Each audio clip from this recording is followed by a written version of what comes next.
Polling stations have closed in Pakistan, where people have been voting in general and provincial elections after a campaign period frequently disturbed by violence. Less than 24 hours before the polls opened, 28 people were killed in Balochistan, with the Islamic State group saying it carried out 2 bombings. On election day, 5 security personnel were killed in an attack while patrolling in the northwest of the country. Security was therefore tight, and while some polling stations were largely empty because of security threats and cold weather, in other areas of the country, people turned out in large numbers, leading to queues at polling stations as people headed in to vote. Polls opened at 8 in the morning local time and closed about 2 hours ago. The vote took place without the former Prime Minister Imran Khan. He has been imprisoned on charges including corruption and was prevented from contesting. And in a widely criticised move, the authorities unexpectedly cut mobile phone and mobile internet services because of what they call deteriorating security. More now from our South Asia correspondent Samira Hussain, who is in Islamabad. This is a real key moment for Pakistan. It's currently a country that's in crisis, and it's in desperate need for some kind of political stability. But the problem is that there's already questions being raised about the legitimacy of these elections.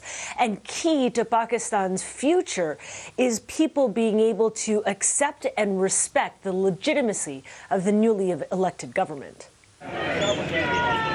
The moment polls opened this morning, all mobile services across the country shut down.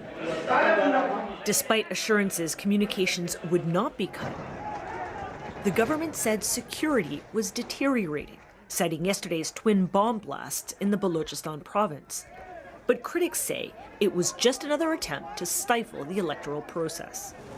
Shutting off the internet today means that political parties can't share information or even get their supporters out to the polls. And with no clear indication of when mobile services may be restored, it could have an impact on when and how results come out. And finally, none of this alleviates the concerns that these elections may not be free nor fair. These elections are fair, assures former Prime Minister Nawaz Sharif. He's had the job 3 times before and is back on the ballot, having just returned to Pakistan from self-imposed exile. Last election, when Imran Khan won, Mr. Sharif was in prison. This time, it is the cricket superstar turned politician that is in prison.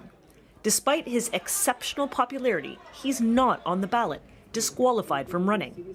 Members of his party continue in his absence, running as independents, barred from using the party's symbol, a cricket bat, significant given 40% of the population is illiterate. Also not on the ballot, but wielding an incredible amount of influence, is Pakistan's military. It is widely believed winning the military support almost guarantees a pathway to victory. Pakistan is mired in an economic, political, and security emergency. Key to the country's success is the government that can rescue it from its current crises. So, Samira, the polls closed, about an hour ago.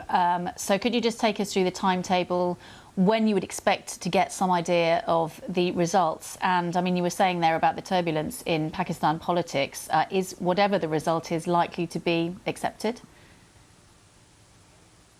Well, I think there's already sort of an idea in terms of where the election is likely to go. But because of electoral rules, there's prevention in terms of what I can actually reveal on air right now. I think in terms of when we're going to get those results, I mean, the Electoral Commission here in Pakistan actually expects that we're going to start getting some of those preliminary results within the next few hours. And I think really what's key to remember is that because there have been these questions about the legitimacy of these elections, and because you saw that internet shutdown, you've seen that there's a lot of human rights groups that have sort of come out and said that this is really going against the issue, against, transparency and trying to keep elections free and fair. I think, there are going to be some questions being raised about, well, how accepted will this political outcome be for the electorate? And a lot of analysts, in fact, fact, were saying that a big part of what happens in today's elections will depend on voter turnout. And that's also something that we're going to find out within the next few hours as polling or as counting starts getting underway.